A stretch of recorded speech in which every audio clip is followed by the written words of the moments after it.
Programme दुनिया रंग बिरंगी में पेश हैं कुछ दिलचस्प खबरें। जांच के दौरान ट्रंप की टीम ने हस्तांतरित किए गोपनीय दस्तावेज़। अमेरिकी न्याय विभाग ने कहा है कि उसके पास सबूत हैं कि फेडरल ब्यूरो ऑफ इन्वेस्टिगेशन यानी FBI ने जून में पूर्व राष्ट्रपति डोनाल्ड ट्रंप की फ्लोरिडा संपत्ति से जानबूझकर गोपनीय दस्तावेज़ छिपाए थे, जिसके कारण उनके घर की असाधारण तलाशी ली गई थी। 54 पृष्ठ की फाइलिंग में अभियोजकों ने न्याय में बाधा के साक्ष्य प्रस्तुत किए और सार्वजनिक रूप से पहली बार आरोप लगाया है कि डोनाल्ड ट्रंप के सहयोगियों ने जून में झूठा प्रमाणित किया कि वो पूर्व राष्ट्रपति ने व्हाइट हाउस छोड़ने पर अपने घर पर संग्रहित सभी आधिकारिक रिकॉर्ड वापस कर दिए हैं। ये भी पता चला है कि भंडारण कक्ष के अंदर जब FBI एजेंटों ने पहली बार जून में रिकॉर्ड प्राप्त करने के लिए उनके पास भी मारे लागो रिजॉर्ट की यात्रा की तो ट्रंप के वकीलों ने किसी भी सरकारी अधिकारी को नोट नहीं किया था।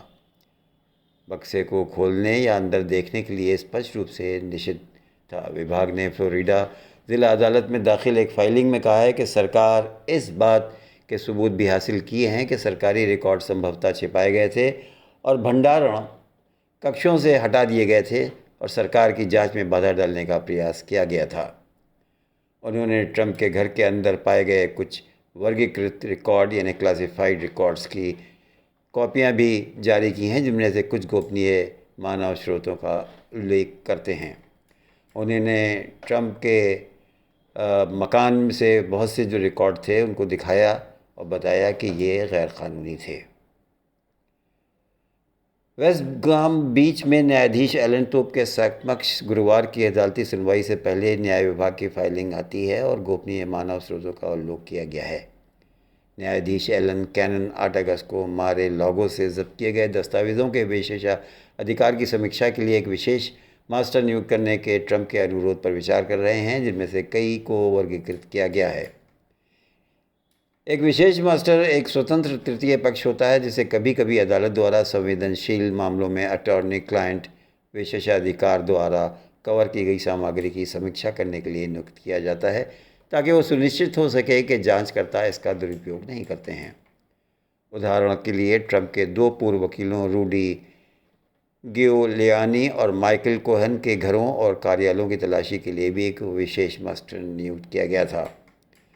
ट्रंप की प्रारंभिक अदालत में दाखिल होने में उनके वकीलों ने तर्क दिया था कि पूर्व राष्ट्रपति सामग्री की रक्षा करना चाहते थे, जो कार्यकारी विशेषाधिकार नामक कानूनी सिद्धांत के अधीन है और जो कुछ राष्ट्रपति पत्राचार की रक्षा कर सकते हैं।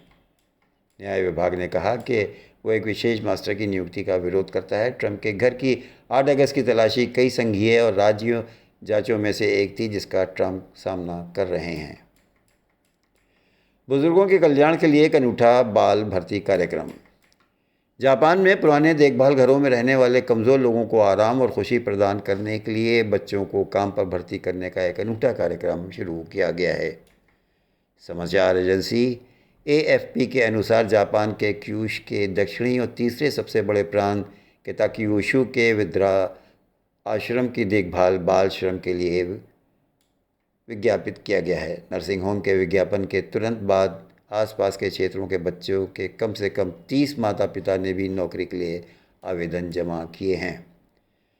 रिपोर्ट में कहा गया है कि ओल्ड एज हाउस में लगभग 100 अशक्त व्यक्ति रह रहे हैं, यानी कमज़ोर, जिनकी देखभाल पुरुष और महिला नर्स कर रहे हैं, लेकिन उन्हें और अधिक खुशी प्रदान करने के लिए बच्चों को भर्ती करने का फैसला किया गया है। ओल्ड एज हाउस ने बाल श्रम को विशेष रूप से विज्ञापित किया और कहा कि बच्चे किसी भी समय काम पर आने और जाने के लिए स्वतंत्र होंगे और उन्हें हर समय खाने पीने, स्नान करने और सोने और घर लौटने की अनुमति होगी। रोज़गार की शर्तों के अनुसार बच्चों पर कोई पाबंदी नहीं होगी, सिवाय इसके कि वे वृद्धाश्रम में बुजुर्गों का साथ कुछ समय बिताएंगे ताकि कमज़ोर लोग खुश रह सकें। रोज़गार की शर्तों के अनुसार बच्चों के माता पिता को वृद्धाश्रम के साथ एक समझौते पर हस्ताक्षर करना होंगे और बच्चों को रोज़गार के बदले पैम्पर, फार्मूला, दूध और दूसरी चीज़ें भी मुहैया की जाएंगी।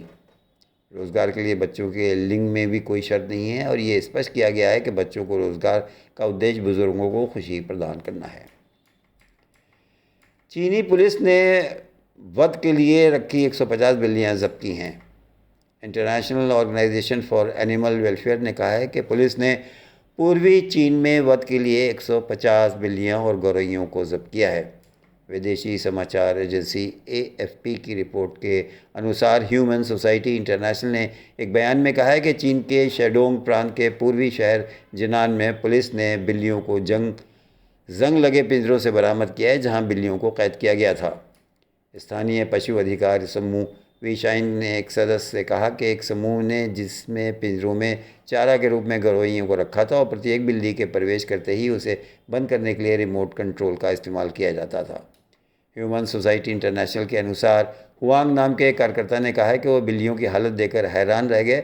उनमें से कई बेचैन और चिल्ला रही थीं। बयान में कहा गया है कि बचाई गई अधिकांश बिल्लियां पालतू जानवर थीं और उन्हें स्थानीय पशु आश्रमों में भेज दिया गया है।